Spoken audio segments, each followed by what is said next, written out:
नमस्कार, स्वागत है आप सभी का उपरीति क्लासेस में।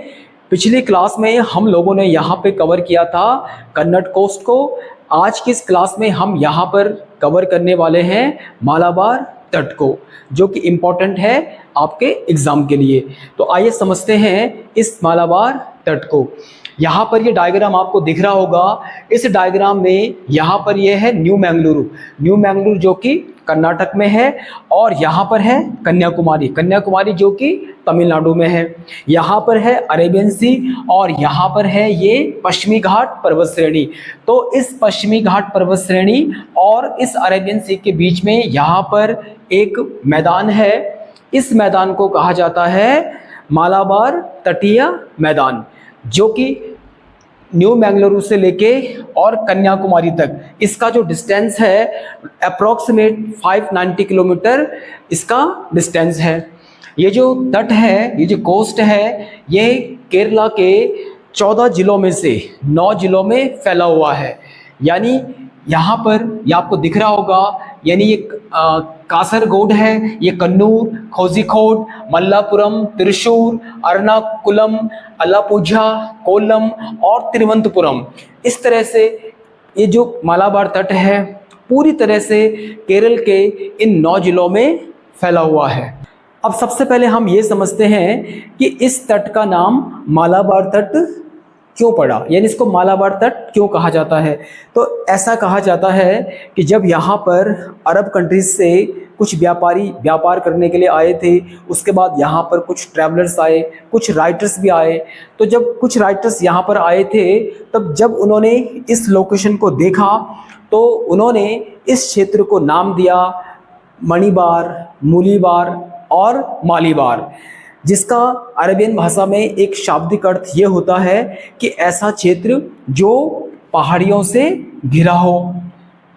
और धीरे धीरे करके ये जो मालीबार शब्द था ये कन्वर्ट हो गया मालाबार में, और इस तरह से इस तटीय मैदान का नाम पड़ा मालाबार। इस तटीय मैदान में पश्चिमी घाट पर्वत श्रेणी से निकलने वाली कुछ प्रमुख नदियां बहती हैं, और जो इस तटीय मैदान से होते हुए इस अरेबियन सी में गिर जाती हैं। और जैसे उन नदियों का नाम है, जैसे पेरियार नदी हो गई, भरतपुजा हो गई, पाम्बा नदी हो गई। तो ये कुछ खास नदियां हैं जो इस मालाबार तट से बहते हुए और इस अरब सागर में गिर जाती हैं। इस मालाबार तट पर यहाँ पर लेटराइट सॉइल पाई जाती है, और लेटराइट सॉइल में आयरन और एल्यूमिनियम की अधिकता होती है, जिसकी वजह से यहाँ पर चाय, कॉफ़ी, रबड़, सिनकोना, काली मिर्च, इलायची, गरम मसाले, नारियल और रबड़ की पैदावार खूब होती है।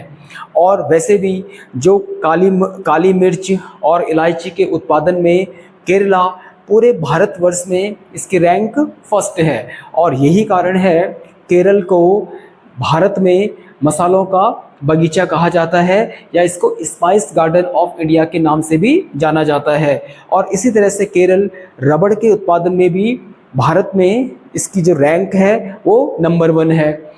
इसके अलावा यहाँ पर जो सिनकोना का जो पेड़ होता है, सिनकोना के पेड़ की जो छाल यानी उसकी जो बार्क होती है, उस बार्क में एक केमिकल होता है, उस केमिकल को कहा जाता है कुनैन। और जो कुनैन होता है ना, उस कुनैन से मलेरिया की दवाई बनाई जाती है, जो कि बहुत इंपॉर्टेंट है और कई बार ये एग्जाम में पूछा भी जाता है। इस तटीय मैदान में जो रेत पाई जाती है, उस रेत में मोनोजाइट, जिरकोनियम और थोरियम जैसे रेडियो एक्टिव एलिमेंट्स पाए जाते हैं।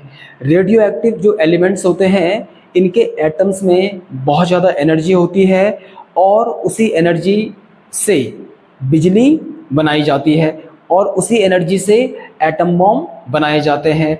और जहाँ तक जिरकोनियम की बात है, जहाँ तक हम थोरियम की बात करते हैं, तो भारत में सबसे ज़्यादा जिरकोनियम और थोरियम केरला में ही होता है। और अगर हम थोरियम की बात करें तो पूरे वर्ल्ड में थोरियम में भारत की जो रैंक है वो नंबर 1 है। इस तटीय मैदान में आम की पैदावार भी खूब होती है, और यहाँ पर मानसून से पहले जो मानसून पूर्व वर्षा होती है उसको मैंगो वर्षा या उसको आम्र वर्षा या उसको मैंगो शावर के नाम से भी जाना जाता है, और जो कि आम की खेती के लिए बड़ी ही बेनिफिशियल होती है।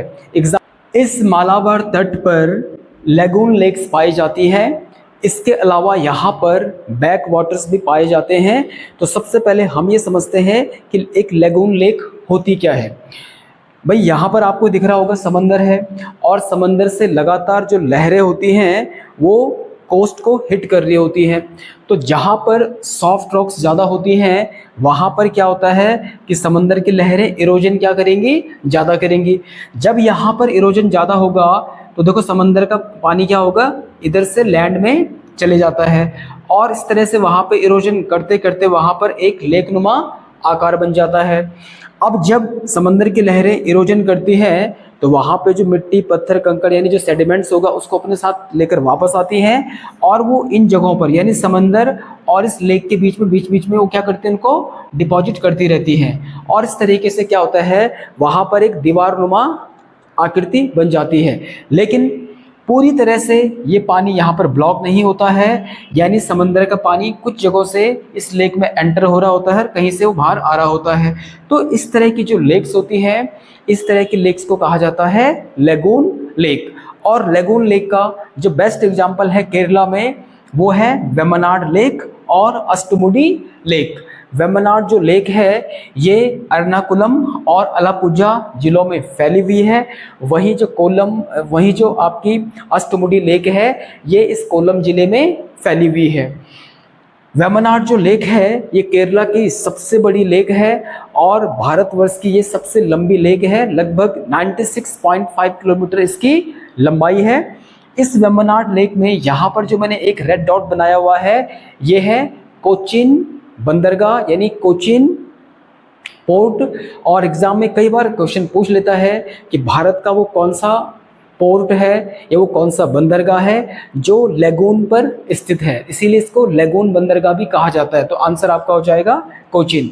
यहीं पर है कोचीन शिपयार्ड, यानी जो कोचीन शिपयार्ड है ये भारत का सबसे बड़ा शिपयार्ड है। शिपयार्ड का मतलब ये होता है जहाँ पर पानी के जहाज बनाए जाते हैं और जहाँ पर पानी के जहाज़ों की रिपेयरिंग होती है।